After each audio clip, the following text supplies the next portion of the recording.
So in example 4, we have a degree 1 polynomial over a degree 2 polynomial. There, the degree on the bottom is bigger, so the asymptote, the horizontal asymptote, is going to be the x-axis, y equals 0. Okay, our previous two examples, the degrees match. This one, we have the degree on the bottom is bigger. But still, we go through the process, plug in 0, we get 6 over negative 9, or negative 2/3. Set the top equal to 0, x plus 6 equals 0, gives me x equals negative 6 for the x-intercept. Set the bottom equal to 0, you get plus or minus 3. Either do the square root of 9 or factor into x minus 3 times x plus 3 equals 0.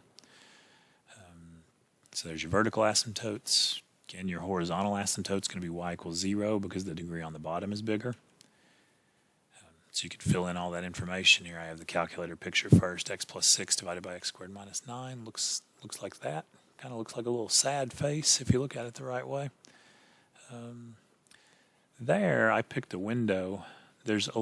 We can't really tell what's going on over here on the negative side. So I zoomed in really close in the y direction. I did negative 0.7, and I played around with this one a little bit to find a good window, but did negative 0.75 to 0.5 by a scale of 0.25 because I wanted to see the asymptotic behavior.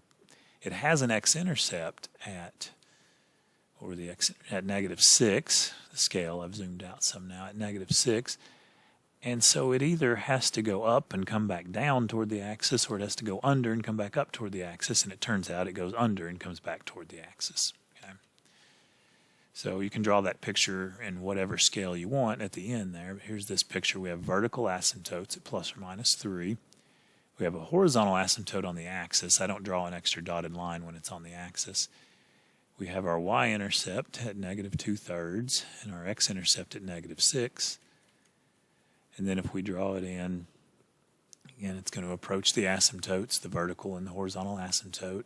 In the middle, this one's got squished kind of skinny in this window to make it show up good, but it's got kind of a parabola going down in the middle, going toward the two vertical asymptotes. And then over here, it dips under and then comes up toward the horizontal asymptote. And another one, and here's another one where the degree on top and bottom matches, so seems to be the case with most of our examples here, but graph f of x is x squared minus 5x plus 6 over x squared minus 5. Okay? So plug in 0 to get your y-intercept. This time you get negative 6/5. Set the top equal to 0. This one you can factor. You get x minus 2 times x minus 3 equals 0, so x equals 2 and x equals 3 are the x-intercepts. Set the bottom equal to 0, and we get vertical asymptotes. So those happen at plus or minus square root of 5, which is about 2.2. Okay. And the degree on top and bottom match, ratio of the leading coefficients is 1, so y equals 1 is a horizontal asymptote.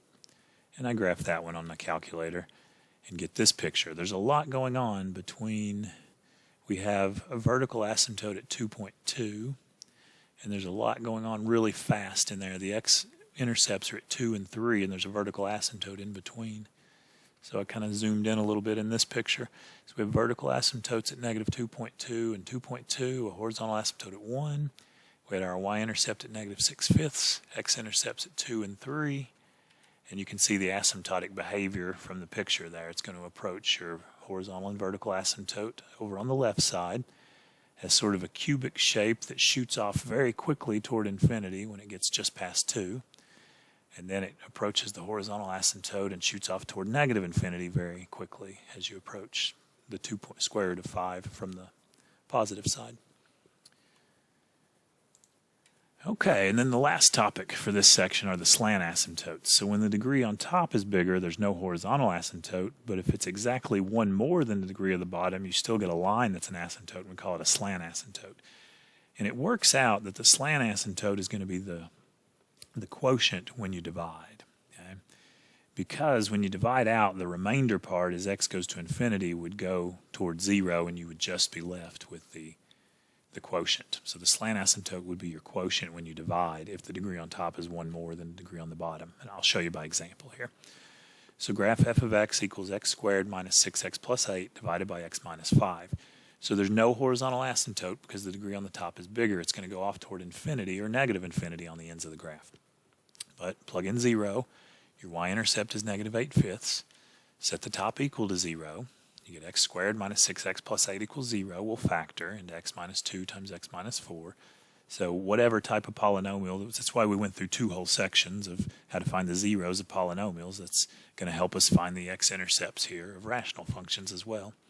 So this factors into x minus 2 times x minus 4, so we get x equals 2 and x equals 4 when we set those equal to 0. We have one vertical asymptote at x equals 5, which makes x minus 5 equal to 0.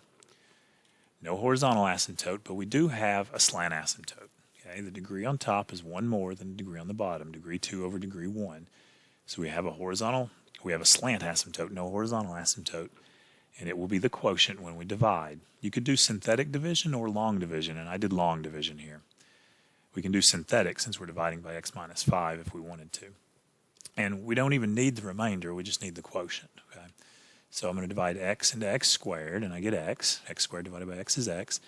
And then I do x times my divisor, x minus 5, which gives me x squared minus 5x. Subtract and see what's left over. So we get negative 6x minus a minus will become plus 5x. Gives me negative x plus 8. We drop down the 8 and go one more step. X will divide into negative x to give me a negative 1. And we could really stop there. The slant asymptotes y equals x minus 1. Okay? You could go and find the remainder if you wanted, but all we need is the quotient there. It's x minus 1. So I graph that on the calculator. You can also include the slant asymptote in your calculator because it's a y equals equation. So I can do y equals x minus 1.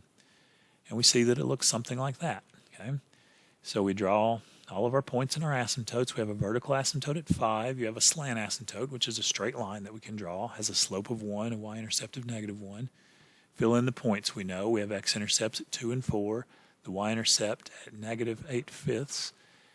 And then it's got this shape where it's not really a parabola, but it's curved approaching the slant and the vertical asymptote, and then kind of a mirror image on the other side there. So there's our picture that we can draw by drawing the asymptotes, the x and y intercepts, and then the asymptotic behavior using our calculator screen and filling in the right shape. And I want to conclude with one example where we actually have a hole in the graph. Okay? You can actually factor out an x plus 4. You might remember the sum of cubes. There's a difference of cubes and a sum of cubes formula. But if we don't remember, we could check by synthetic division, and that would also help us factor, which is what I'm going to do here. So this time, x plus 4 actually divides evenly into x to the third plus 64, and we're going to get a hole in the graph at negative 4.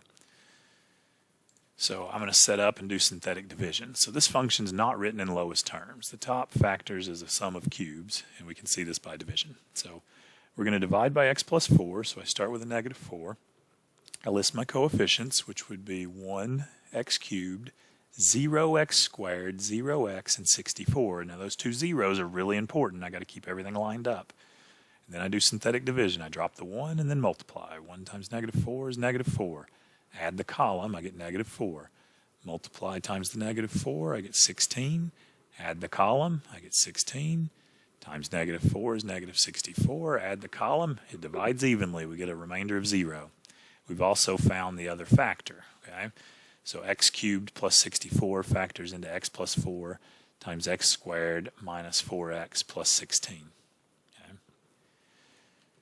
So we could actually factor and cancel the x plus 4s, and our graph would just look like the quadratic y equals x squared minus 4x plus 16, except technically there's a hole in the graph at negative 4 because r of x is not defined at negative 4. You divide by 0. Now your calculator or even a nice computer program is not going to show the hole in the graph, but it's there. If you want to draw an accurate picture, it would look like this. So I plotted x cubed plus 64 divided by x plus 4. You can do it on your calculator and look in the table and see that there's an error at negative 4, but you'll just see it everything connected on the screen. So I added the hole here as well. So it looks like the parabola, x squared minus 4x plus 16, but there's what we call a hole in the graph at negative 4, which is infinitely small. I'm exaggerating it here to show the fact that there's a hole in the graph. So if the bottom is 0 and you can't cancel that factor, you get a vertical asymptote. But in cases like this, where I get an x plus 4 over x plus 4 and I could cancel that term, you get a hole in the graph.